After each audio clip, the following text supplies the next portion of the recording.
Wait, what? I blurted out, nearly choking on my drink. Vanessa's voice cut through the chatter like a blade. It was me, she said, her smile spreading as she basked in the sudden attention. My stepfather's face lit up with gratitude, and my mom's eyes filled with tears of pride. The room went silent save for the hum of the ceiling fan. I sat frozen, my hands clenched in my lap, every muscle in my body tensed. She couldn't have just said that, not after what I told her in confidence. My name is Jessica Neal. I'm 29 years old and work as a social worker. For as long as I can remember, I've been the kind of person who avoids drama and does what needs to be done without making a scene. A little over a year ago, my stepfather, Rob, was diagnosed with cancer. It devastated our family, especially my mom, who loves him more than anything. When the medical bills started piling up, I knew I had to do something. That's why I used my savings to pay off his debt, anonymously. The only person I had told about it was Vanessa, my older stepsister, someone I thought I could trust. It was supposed to be a celebratory dinner. Rob had just gotten a clean bill of health, and my mom wanted to mark the occasion with something special. She made her famous pot roast, the one Rob always says tastes better than his mom's used to. The house smelled of rosemary and garlic. The dining table was set with her good plates, and there was an extra chair squeezed in to accommodate Vanessa's husband, Derek.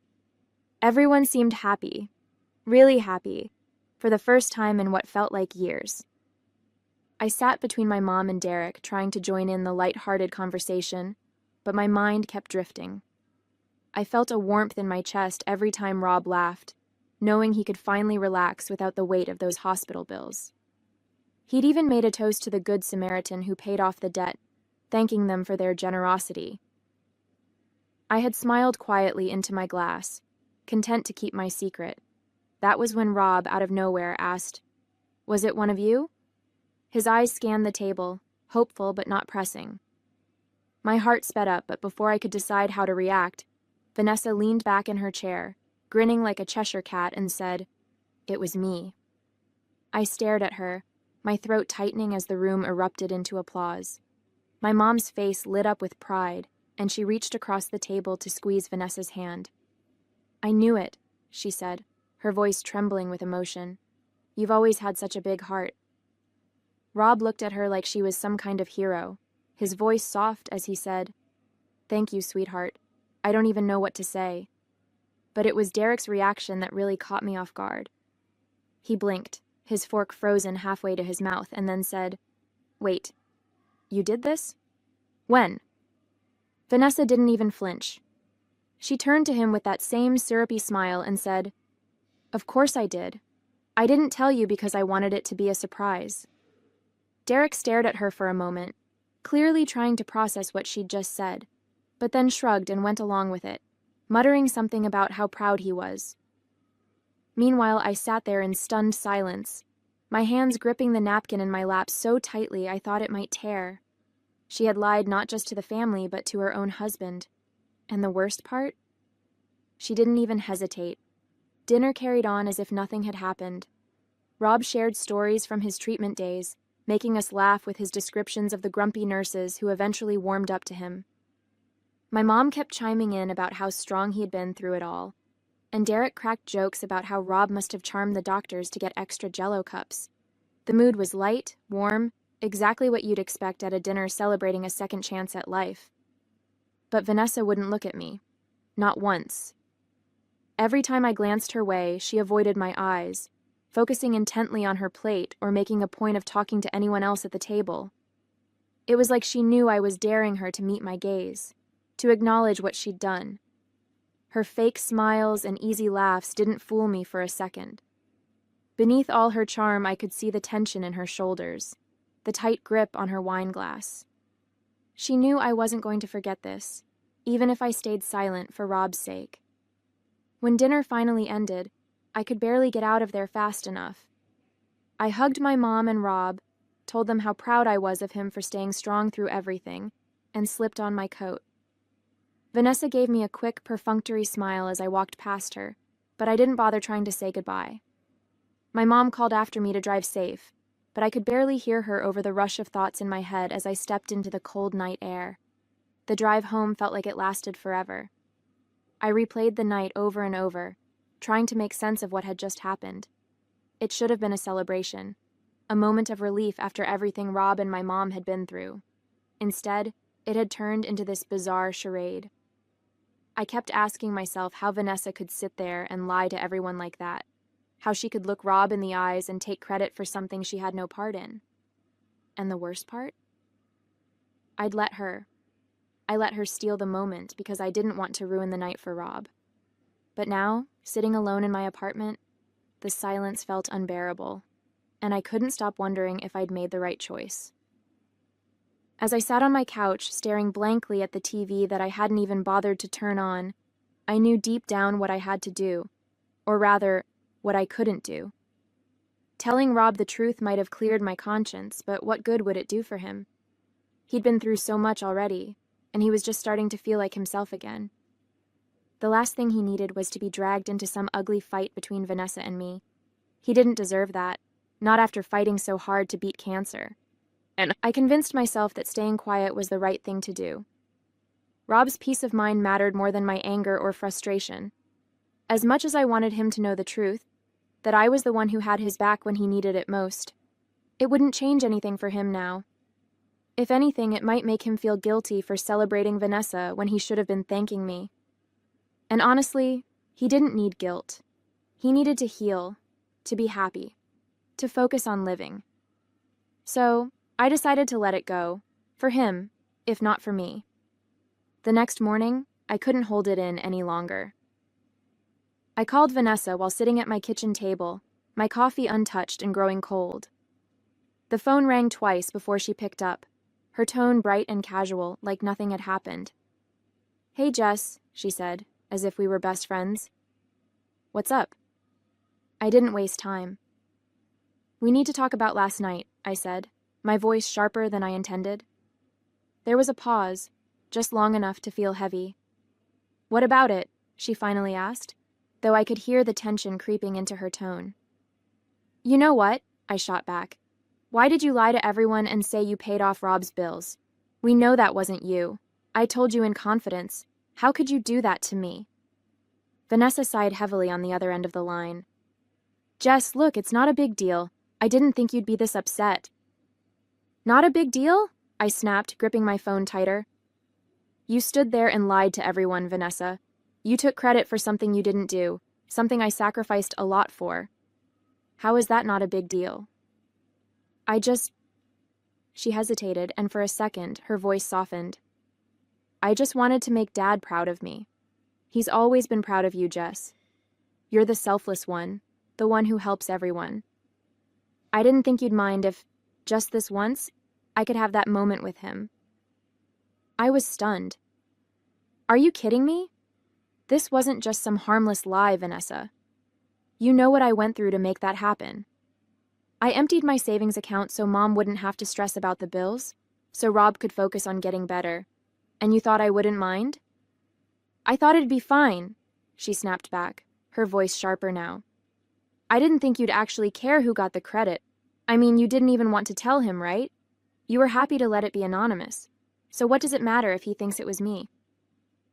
"It's not about the credit, Vanessa," I said, my voice steady but firm. "I didn't do this to be thanked or celebrated. I didn't even want Rob to know it was me. But lying? That's a completely different matter. You knew it wasn't you, and you let everyone believe it was. You let Mom and Rob look at you like you were some kind of savior. How can you live with that?" Vanessa let out an exasperated sigh. "Jess, you're blowing this out of proportion. It's not like I hurt anyone. Rob's happy, Mom's happy. What difference does it make? You're the one who said you didn't want recognition, so why does it matter who they think did it?" "It matters because it's a lie," I snapped. "You've turned something that should have been about helping Rob into a way to stroke your ego. And now I'm stuck sitting here, watching everyone praise you for something you didn't do. Do you know how humiliating that is for me? Not because I want the attention, but because it's a betrayal, Vanessa. You betrayed me." For a moment, there was nothing but silence. Then, Vanessa said quietly, almost defensively, I didn't mean to hurt you, Jess. I wanted to feel like I was enough, for once. Like I mattered. I'm not going to tell your dad, I said, my voice cold and measured. Not because of you, but because of him. He's been through enough, and I won't add this to his plate. But Vanessa... I paused, taking a shaky breath. I want you out of my life.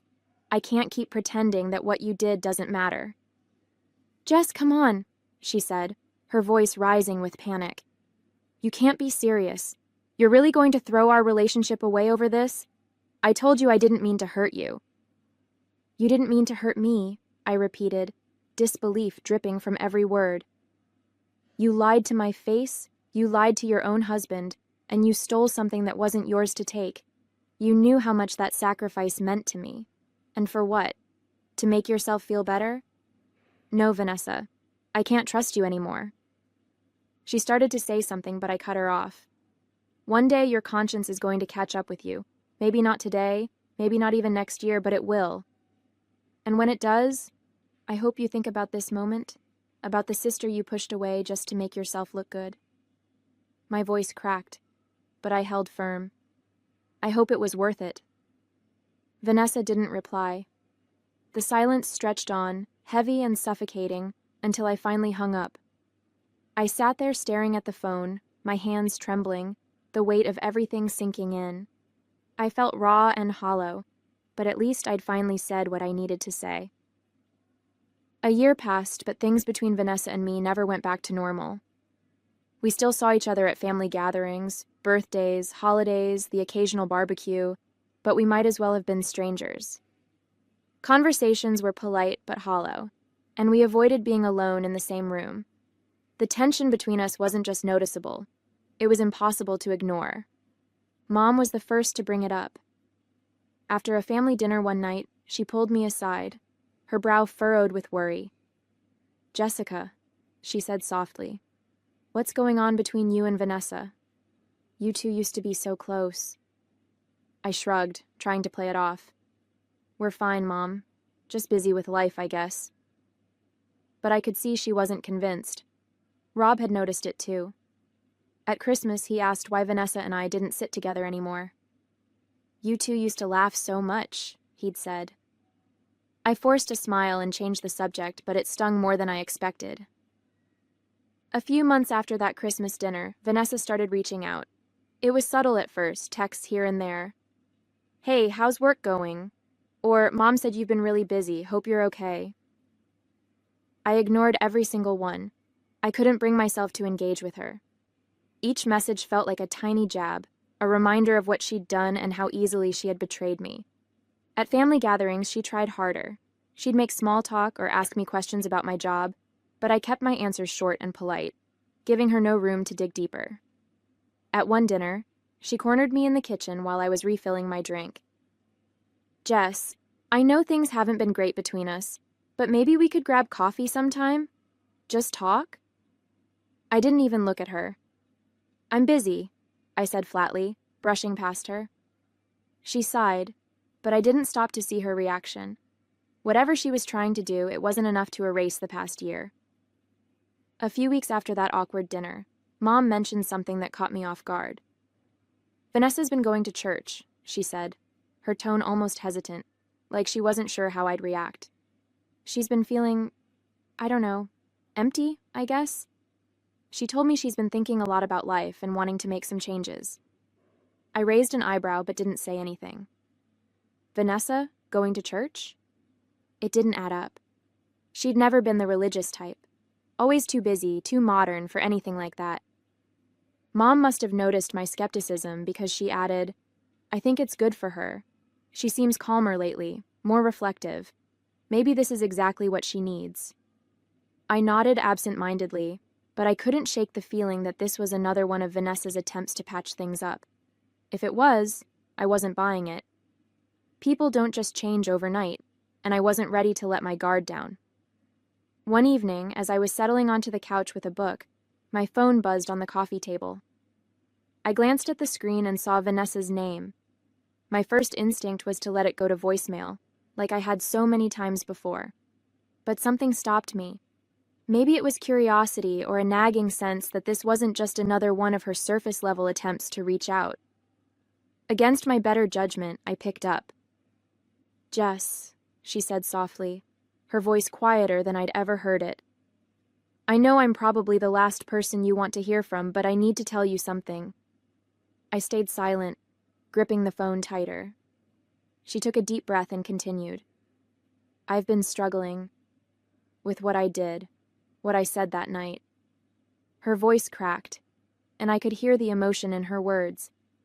"It's been eating at me, Jess. I thought I could just move on, pretend like it didn't matter, but it does. It matters a lot. I couldn't help myself." The words came out before I had a chance to soften them. "Should I tell you I told you so?" My voice was sharp, edged with all the frustration I'd been holding on to for the past year. On the other end of the line, Vanessa let out a shaky sigh, and for a moment, I thought she might hang up. "You have every right to say that," she finally replied, her tone raw. "You warned me, Jess, and you were right. I thought I could live with it, but I can't. Every time Dad looks at me with that pride in his eyes, it feels like a dagger. I know I don't deserve it. And you? I know I don't deserve your forgiveness either." Vanessa's voice wavered as she continued. "I've thought about coming clean so many times, Jess, but I'm terrified. What's Dad going to think of me? What's Mom going to say when she realizes I lied to her face? And Derek, he didn't even know what I did that night. How do I explain that to him?" I stayed quiet for a moment, letting her words sink in. For all the pain she'd caused me, I could hear genuine fear and guilt in her voice. "You're afraid of their reaction," I said, keeping my tone steady. "But what did you think was going to happen when you took credit for something you didn't do? Did you honestly think it wouldn't catch up with you eventually?" I let out a slow breath, trying to steady myself. "Vanessa, I'm not going to force you to do anything," I said, my voice calm but firm. "This is your mess, and you're the one who has to deal with it. I already made my decision a long time ago to stay quiet for your dad's sake. But your guilt, your conscience, that's on you. No one can fix that but you." There was a long silence on the other end of the line. Finally, she whispered, "I don't know if I can, Jess. I don't know if I'm strong enough to face it." I shook my head, even though she couldn't see me. "You're going to have to figure that out for yourself." I hung up. I let out a slow breath, trying to steady myself. "Vanessa, I'm not going to force you to do anything," I said, my voice calm but firm. "This is your mess, and you're the one who has to deal with it. I already made my decision a long time ago, to stay quiet for your dad's sake. But your guilt, your conscience, that's on you. No one can fix that but you." Before she could respond, I added, "You're going to have to figure that out for yourself." Then, without waiting for her reply, I hung up the phone. I stared at the screen for a moment, my heart pounding, a mix of emotions swirling inside me. Relief, anger, and, oddly enough, pity. I wasn't sure if Vanessa would ever own up to what she'd done, but I knew one thing for certain. I wasn't carrying her guilt anymore. A few weeks later, I got a group text from Vanessa. It was an invitation to a family dinner at her house, something she hadn't done in ages. "I'd love to have everyone over," the message read, with an overly cheery tone that felt forced. "Just a casual evening, good food, good company." I stared at the screen, debating whether to respond. It felt out of the blue, especially after our last conversation. Mom quickly replied, "Sounds wonderful, we'll be there." Rob chimed in with a thumbs-up emoji, and even Derek added, "Looking forward to it." I reluctantly typed back, "I'll come." The evening came faster than I expected. I pulled into Vanessa's driveway, already bracing myself for whatever she was planning. Her house was immaculate, the lights warm and inviting. Through the window, I could see the dining table set with care, complete with candles and what looked like her best china. As I stepped inside, Vanessa greeted me with a smile that didn't quite reach her eyes. "Jess," she said softly, "thanks for coming." I nodded but didn't say much, still unsure of what she was up to. Once everyone had arrived and settled in, Vanessa cleared her throat and stood near the fireplace. "Can I have everyone's attention for a minute?" she said, her voice shaking just slightly. The cheerful chatter died down as we all turned to look at her. She clasped her hands together, glancing at Derek for support before looking at the rest of us. "There's something I need to say. Something I've needed to say for a long time." Vanessa took a deep breath, her fingers trembling slightly as she clasped them in front of her. "I've made some terrible mistakes in the past," she began, her voice steady but heavy with emotion. "One mistake in particular. It hurt someone I care about deeply, and it's been weighing on me ever since." She paused and glanced at Derek, who gave her a small, encouraging nod from his seat beside her. He placed a hand on her shoulder, and she seemed to draw strength from it. "I've been struggling with how to handle it, and I've been talking to my priest. He's been helping me realize that the only way to move forward is to face it." Rob leaned forward in his chair, his expression tense. "Vanessa," he said, his voice filled with concern. "What is it? What mistake are you talking about?" His hands gripped the armrest tightly, his anxiety visible, while Mom's hand rested lightly on his arm, her own confusion etched across her face. The room was so quiet you could hear the faint tick of the wall clock as we all waited for her to continue. Vanessa took another deep breath, her voice shaking now as she began. "Last year, when Dad was recovering from his treatment, there was something I did that I've regretted every single day since." She looked down at her hands, her composure starting to crack. "At the dinner we had to celebrate his recovery, when he mentioned that someone had paid off his medical debt, I lied. I told everyone it was me." She glanced around the room, her eyes filled with tears as she continued. "But it wasn't me. It was Jessica." The weight of her words hung in the air, and I felt every pair of eyes shift to me. Jessica was the one who used her savings to pay off the debt. She was the one who made sure Dad and Mom didn't have to worry about the bills. And I took credit for it. I took her sacrifice and made it my own, because I wanted Dad to be proud of me. I wanted to feel like I was enough, just for once. Her voice broke as she dropped to her knees, her hands clasped in front of her like she was praying. Tears streamed down her face. "I'm so sorry. Jess, I betrayed you. I lied to everyone, and I hurt you in a way I can never take back. Dad, Mom, I don't even know what to say. I've been carrying this guilt for so long and I couldn't hide from it anymore. Please, please forgive me. I know I don't deserve it, but I had to tell you the truth." The room was silent except for her quiet sobs. Derek reached out to steady her, his hand resting on her shoulder, but she stayed on her knees, her face crumpled with regret. Rob looked at her, his face pale and stunned, while Mom's hand shot up to cover her mouth. All eyes turned to me, waiting for my reaction. Through her sobs, Vanessa continued, her voice raw and broken. "Jessica, she's an angel. She's the most selfless person I've ever known. She didn't tell Dad what I did, not because she couldn't, but because she didn't want him to worry.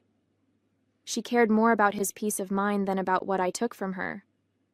She's so good, so selfless, that she didn't even want him to know she was the one who paid the bills in the first place."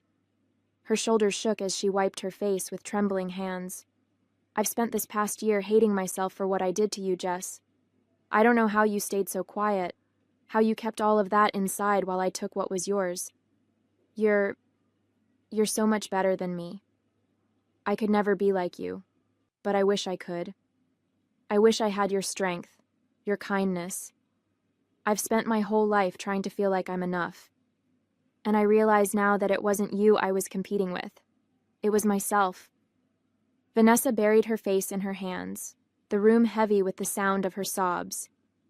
Derek knelt beside her, gently wrapping an arm around her shoulders. Rob and Mom sat frozen, their faces a mixture of shock and deep emotion. I didn't know what to say, my heart twisting in ways I hadn't expected. It's been 6 months since that night. 6 months since Vanessa got down on her knees and told the truth in front of everyone. Things haven't gone back to the way they were, and honestly, I don't think they ever will. But they've changed in ways I didn't expect. Vanessa has been different, quieter, more reflective. She still reaches out, though I can tell it's hard for her. She sends texts sometimes, small things like, "Saw this and thought of you," or, "Mom said you weren't feeling well. Hope you're okay." Rob and Mom handled the truth better than I thought they would.